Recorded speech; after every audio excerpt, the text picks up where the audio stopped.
लड़का बनी बहू। पूरे 28 साल का हो चुका था ऋषभ, लेकिन शादी करने को तैयार ही नहीं था। माँ बाप पूरी तरह से परेशान हो चुके थे। जब भी किसी लड़की का रिश्ता ऋषभ के लिए लेकर आते तो वो शादी करने से साफ मना कर देता, चाहे लड़की कितनी भी सुंदर, कितनी भी अच्छी क्यों ना हो। ऋषभ के माँ बाप को इसकी वजह समझ में नहीं आ रही थी। अरे ऋषभ बेटा, अच्छी खासी नौकरी लगती है, दिखता भी इतना अच्छा है, आखिर बात क्या है, तुझे शादी क्यों नहीं करनी? देख, तू हमारा इकलौता बेटा है। अगर तू शादी नहीं करेगा तो कैसे काम चलेगा? लेकिन मैं शादी करना ही नहीं चाहता। मुझे कोई लड़की पसंद नहीं आती। अरे बेटा, अगर कोई लड़की तुझे पसंद हो तो उससे शादी कर ले, हमें कोई ऐतराज नहीं है। हाँ ऋषभ बेटा, अब देख, तेरी माँ से भी काम नहीं होता। घर में एक बहू आ जाएगी तो कम से कम घर का माहौल भी अच्छा होगा और तेरी माँ को मदद भी मिल जाएगी। लेकिन मम्मी पापा कहा ना, मुझे लड़कियां पसंद ही नहीं आती। अरे लड़कियां पसंद नहीं आती तो क्या लड़का पसंद आता है? वो तो वक्त आने पर ही पता चलेगा। ऋषभ की बात सुनकर उसकी माँ और पापा का सर चकरा जाता है। कुछ दिनों के लिए ऋषभ अपने ऑफिस के काम से शहर से बाहर जाता है और जब लौट कर आता है तो सामने का नजारा देखकर उसके माँ पापा बेहोश होते होते रह जाते हैं। अरे ये क्या, ये तुम्हारे साथ कौन है? माँ, ये दीपक है, मेरी पत्नी। हम दोनों ने शादी कर लिया है। दीपक तुम्हारी पत्नी कैसे हो सकता है? अरे दीपिका होती तो बात समझ में भी आती। ये तो लड़का है। तो क्या हुआ पापा, आजकल तो ये सब फैशन में है और मैंने आपको बताया था कि मुझे लड़कियां पसंद नहीं आती। अरे तो इसका मतलब ये थोड़ी है कि तुम दीपक को दीपिका बनाकर ले आओगे। मुझे बहू चाहिए, बहू के रूप में, ये आदमी नहीं। लेकिन मम्मी जी, मैं आपकी बेटे से बहुत प्यार करती हूँ, मेरा मतलब करता हूँ। अरे इसको तो करता हूँ करती हूँ का अंतर भी नहीं पता। लेकर जाए इसे वापस। अगर आपने इसे घर से बाहर निकाला पापा तो मैं भी इसी के साथ चला जाऊंगा। मैं ऋषभ के बिना जी नहीं सकती, मेरा मतलब जी नहीं सकता। हमारा जिंदगी भर का साथ है, प्लीज हमें अलग मत कीजिए मम्मी जी, पापा जी। हे भगवान, ये तूने क्या दिन दिखाया? तेरे बेटे को थोड़ी अकल दे दे, लड़के को बहू बनाकर घर में ले आया है। अब क्या होगा, हम दुनिया को क्या मुंह दिखाएंगे? माँ बेकार में परेशान हो रही है। दीपक आपके सारे काम करेगी और एक अच्छी बहू की तरह आपके साथ रहेगी। देखना, पहले तो खुद तो क्लियर कर ले कि यह कुछ करेगा या करेगी। बाद में हम सोचते हैं कि हम क्या करें। बहू के आने के बाद क्या करते हैं, मुंह दिखाई की रस्म, तो आप भी वही कर लीजिए। आप चाहे तो मैं पूरे मोहल्ले में न्योता दे आती हूँ। अरे रहने दे, तेरी वजह से बेइज्जती और ज्यादा होगी। आई बड़ी, अब मेरा मतलब है आया बड़ा न्योता देने वाला। अगले दिन सुबह के वक्त दीपक बड़ी नजाकत से चलता हुआ सबके लिए चाय बनाकर सुबह सुबह बालकनी में आ जाता है।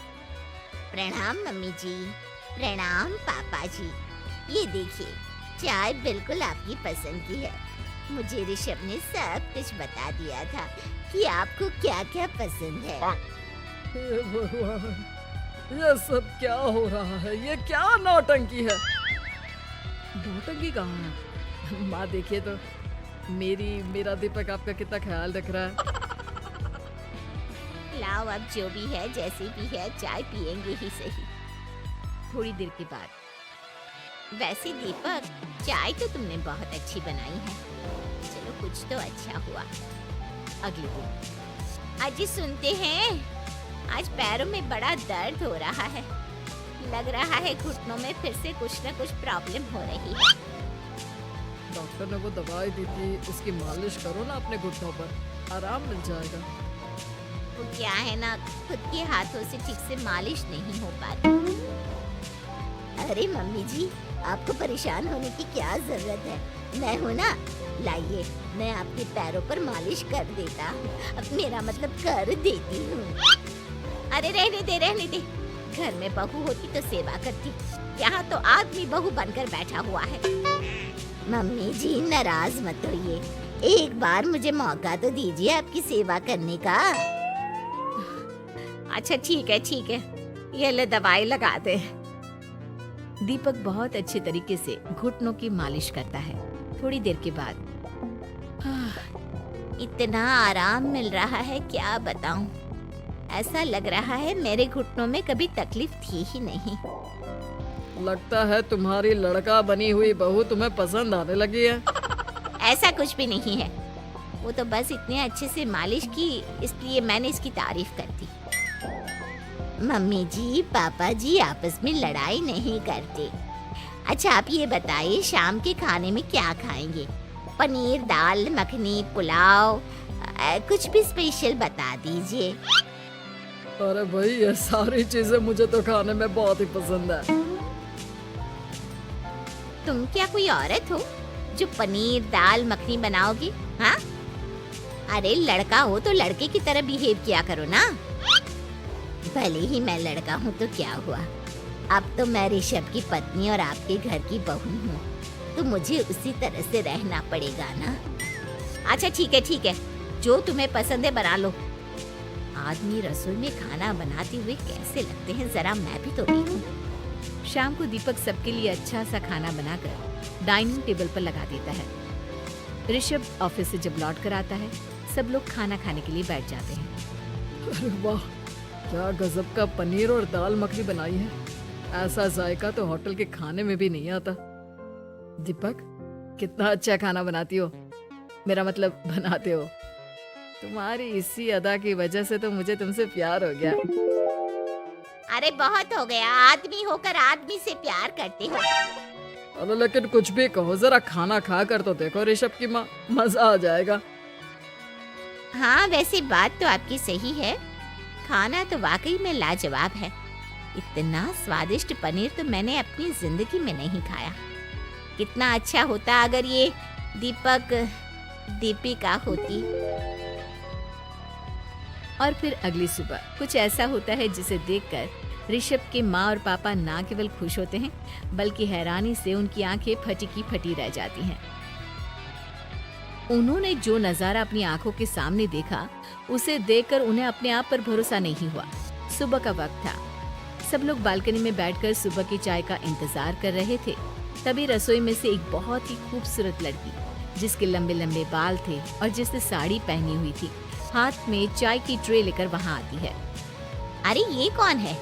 रातों रात हमारा लड़की बहू बन गया क्या? मुझे लगता है कोई सपना देख रहा है। इतनी सुंदर बहू तो हमने सपने में भी नहीं देखी। देखा माँ, जादू हो गया जादू। अरे लेकिन ये है कौन? तुम्हारा वो आदमी वाला पत्नी कहाँ चला गया? आपने मुझे पहचाना नहीं? मैं दीपक नहीं दीपिका हूँ। इतने दिन से लड़के के कपड़े पहनकर आपके घर में आपकी बहू बनी हुई थी। माँ ये दीपक नहीं, दरअसल ये दीपिका थी, लेकिन इसे लड़कों की तरह रहने का शौक था और इसे लड़की की तरह रहना मंजूर नहीं था, इसलिए मैं इसे लड़के के रूप में आपकी बहू बनाकर यहाँ ले आया। तो फिर अचानक ये उसका हृदय परिवर्तन और रूप परिवर्तन कैसे हो गया? वो क्या है ना, मुझे बाद में एहसास हुआ कि आप लोग इस बात को लेकर बहुत दुखी हैं कि आपकी बेटी ने एक लड़की के साथ शादी की है, इसलिए मैं अपने असली रूप में वापस आ गई। हमने कोई पुण्य कर्म किए होंगे जो तुम्हारे जैसा, मेरा मतलब तुम्हारे जैसी बहू मिली, इतनी खूबसूरत और इतना ख्याल रखने वाली। भला हो भगवान का कि हमें लड़की बहू मिली है, लड़का बहू नहीं।